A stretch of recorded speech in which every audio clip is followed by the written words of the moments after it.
Bonjour, cette année notre projet mécatronique s'est fait en collaboration avec le centre Efficacité Système. Notre client, donc Michael Cohen, va vous présenter le sujet qu'il nous a proposé.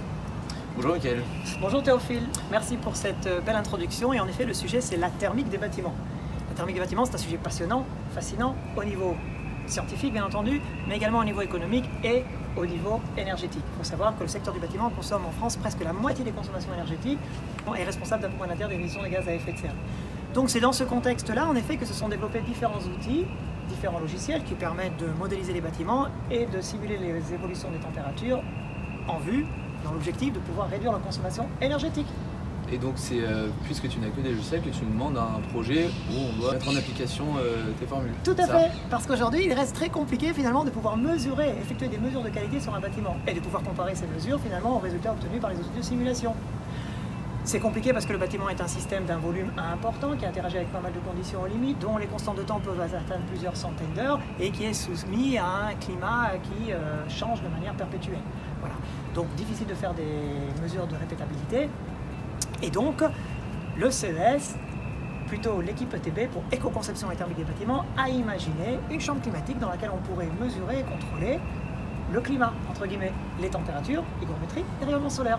Et donc tu nous demandes de réaliser à partir rayonnement solaire, c'est ça? Bah oui, parce que température et hygrométrie c'est facile, mais rayonnement solaire c'est bien compliqué. Donc je préfère m'en décharger ou le demander. Donc rayonnement solaire en effet ça doit répondre à plusieurs contraintes. Il faut pouvoir rayonner un spectre assez spécifique qui soit représentatif du flux solaire. Il faut que le rayonnement soit unilatéral. Il faut que le faisceau soit assez grand pour pouvoir baigner l'intégralité des éléments que l'on veut éclairer. Il faut une homogénéité, il faut une stabilité temporelle.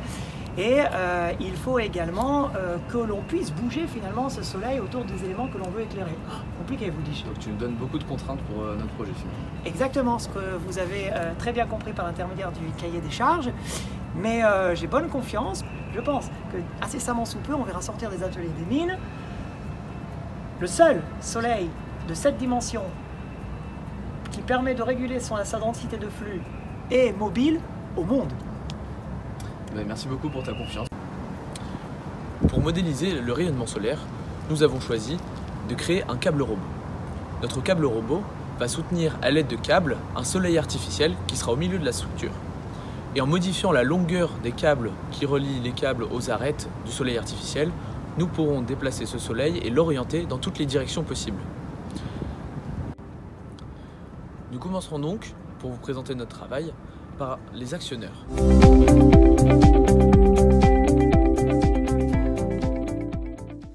Pour faire bouger nos moteurs, nous avons utilisé une carte Arduino Mega, qui elle-même pilote 4 couples de cartes Sabertooth Kangaroo. Chacun de ces couples de cartes permet de faire bouger 2 moteurs. La carte Sabertooth s'occupe du pilotage des moteurs à proprement parler, alors que la carte Kangaroo s'occupe de l'asservissement de ces moteurs, une fois la phase dite d'autotunage réalisée. Le principe de l'autotunage est de faire connaître les caractéristiques des moteurs à la carte Kangaroo, c'est-à-dire le couple pour faire une rotation désirée et certains paramètres pour réaliser l'asservissement. Une fois cette étape réussie, nous avons fait un code qui permet de réaliser la synchronisation des mouvements des moteurs. Enfin, nous avons fixé nos moteurs sur la maquette afin de leur faire réaliser des mouvements de plus en plus complexes. L'objectif du groupe Python était de développer un algorithme qui, à partir des coordonnées géographiques données par l'utilisateur ainsi que l'heure de début et de fin de la simulation, puisse calculer la trajectoire que doit effectuer le module et son orientation pour qu'on puisse simuler le rayonnement qui arrive sur une façade. Effectué, on peut ensuite commander les moteurs pour que la trajectoire soit réalisée. Il y a malheureusement des limitations physiques aux trajectoires que l'on peut faire. L'une d'elles, par exemple, est le croisement entre 2 câbles. Mathématiquement, il est très difficile de savoir si oui ou non 2 câbles vont se croiser au cours d'une trajectoire. Pour cela, nous avons développé un modèle qui, à partir d'une trajectoire donnée, dira si oui ou non elle est réalisable. Si elle est réalisable, très bien, on l'envoie à la maquette.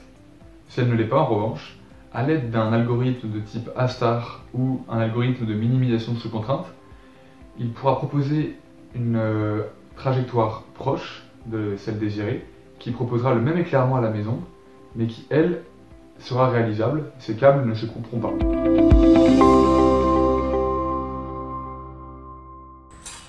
Le soleil artificiel, c'est une lampe de 1000 watts au xénon, produisant un faisceau de 4 cm et reproduisant le spectre du soleil.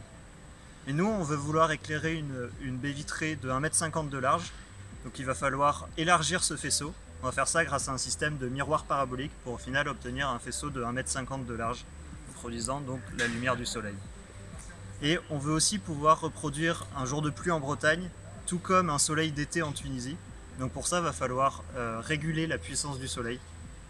On ne peut pas faire ça électriquement, parce que sinon ça va modifier le spectre, et ça c'est pas bon pour notre soleil artificiel. Donc on va faire ça mécaniquement, avec un système de roue tournante désaxé par rapport à la lampe. Donc grâce à cette encanche au milieu, on va pouvoir laisser passer la lumière du soleil, et le reste du temps, la lumière va se balader sur le tour du disque.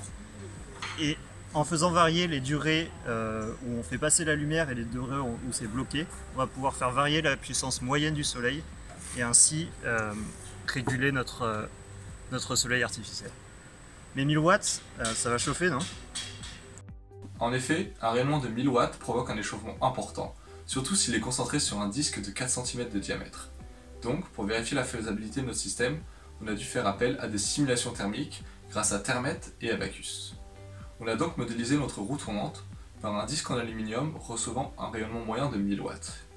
Ainsi, en modifiant son diamètre, son épaisseur et les coefficients conducto-convectifs de la face non éclairée, on est arrivé à la conclusion qu'un disque en aluminium de 30 cm de rayon, 3 mm d'épaisseur et ayant un H compris entre 50 et 100 watts par mètre carré par Kelvin supporterait les échauffements produits par le rayonnement de la lampe.